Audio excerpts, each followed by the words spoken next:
Hello, vlog 2, video 2, whatever you like. Unfortunately, I have just recorded a whole load and didn't notice that the counter wasn't going. And I was just thinking, well, I hope I am recording this. And I wasn't. Anyway, so this is going to happen every time, I think. Anyway, I was going to talk a bit more about ovarian cancer and my experience. First of all, getting diagnosed. I said a bit about it before. My GP, he really didn't want to do anything because he saw me as having a particular disease, which I call SWS, stupid woman syndrome, stupid woman complaining, and SWS comes. You can pronounce it as Swizz, which is essentially the what the health what women experiencing healthcare get. It's a bit of a Swizz. Um, and in fact, I just read in the Metro that women are likely to suffer from pain. Um, I don't know for three times the time that men are, because GPs don't recognise women's pain. Anyway, so I won't go on about that too much. So the the blood test that I had, the doctor did send me for, was it would have told them something about my cancer marker, and a cancer marker is something that you get in your blood if you've got cancer. So it's and for ovarian cancer, it's called the CA125 test, and essentially, what the cancer cells cause certain things in your blood to rise or up or decline or whatever. So hormone levels or chemical levels, depending on which cancer it is. So each cancer's got a different one. My friend had pancreatic cancer, and hers was CA199. And most people with ovarian cancer can get very, very high CA125, but mine, we have no idea what it was because I was never tested for it at the right time. Um, so I've maintained throughout that it never went high, and I don't think it did. But yeah, I've got no way of really knowing that. But the symptoms that I had, which I can't remember if I talked about in the last blog, were just postmenopausal bleeding, and I did have pain. Um, but the symptoms that you're told to watch out for, according to all the ovarian cancer charities, are they are BEAT. BEAT is the acronym, and it's B for bloating. Didn't get that. Um, E for eating, finding it difficult to eat, not and feeling full. I had the opposite of that. I had no problem eating, and I never felt full.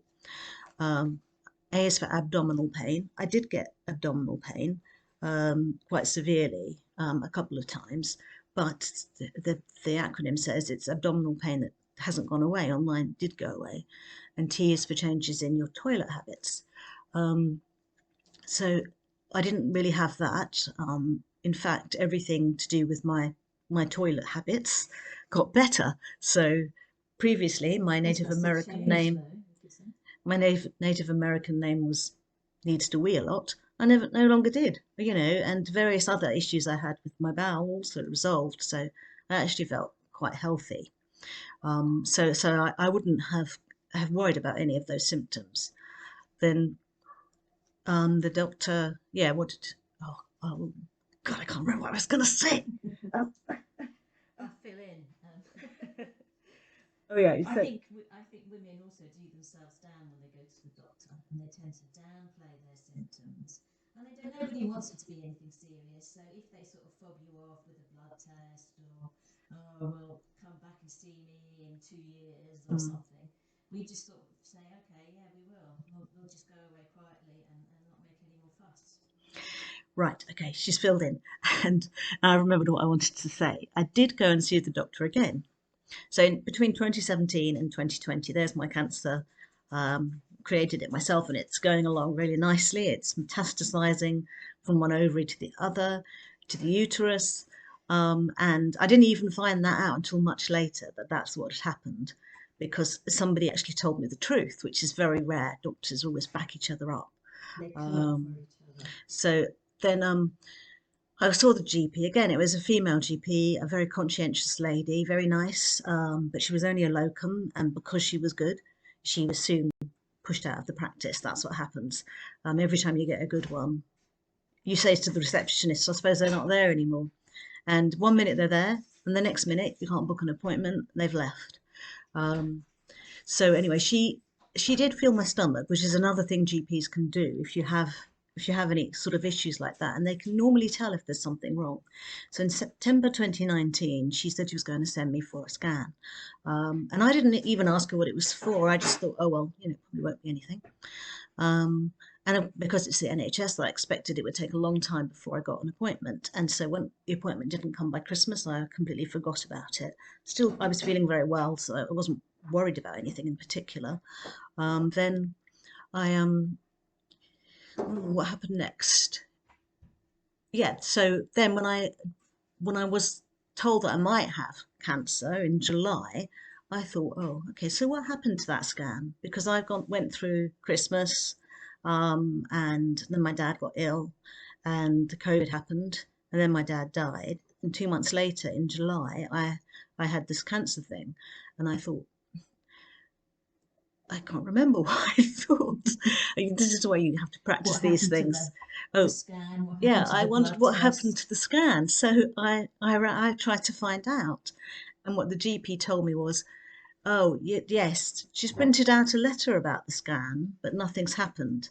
And this is something, I think this is even worse than anything that's happened to me, really. What happens is I wouldn't like to say that the doctors are uncaring or care about only bothered about the bottom line or whatever, but I have a feeling that in certain GP practices, I've read it in the paper, um, uh, GPs get bonuses based on how few people they refer. So I wondered if that was what was happening, because it was almost like, well, go to A&E, because if A&E refers you, then it doesn't count against the practice. And I would like to say, because I've found out from a friend that there is another lady with cancer, quite a young lady, who went to the same GP practice, and whose cancer was discovered far too late for anyone to do anything about it. And so I do want to raise awareness of that. The GPs, they should be on the ball, but they're not. Um, anyway, I'll just say one more thing so it doesn't get too long, and it's about. So then I went for I was sent for a test in the end, and a scan, and the woman doing the scan thought there was something wrong, and so she immediately did another test, and she said, "Oh yes, that you're going to have to book an appointment, get a blood test, and all the rest of it." Um, but I was at Orpington Hospital, because Sidcup Hospital, which is called Queen Mary's, it for some reason, anybody who lives in Sidcup is not sent to Sidcup, to the Sidcup Hospital, and the Sidcup Queen Mary's has got smaller because they've closed the A&E department, and they closed maternity, and we all fought against that. Candlelit vigils, our own counsellor in charge of it or whatever. We tried to save this part of the hospital, but as these things go, it was all sold for housing. So it sold for development, and lots of people made a lot of money. While meanwhile, the hospital became practically bankrupt, and nobody could keep a job there because they didn't know. Didn't have any job security. Yeah, they had no job security.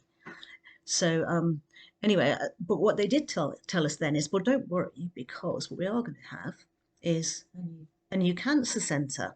Okay. And this is when I said one of and those things that makes me sound really insensitive. I said, oh, it's all right for people who've got cancer. Yeah, that's what it said. So yes, anyway, there is But in now. fact, it isn't, because even if you do have cancer in Sidcup, you don't get sent to Exactly, you still don't get sent to the cancer centre. Anyway, I'm going to sign off now, and I'll have more for you later. Okay, sorry about all the gaps and looking at notes and things. I'll try and stop the video. Okay, hold on.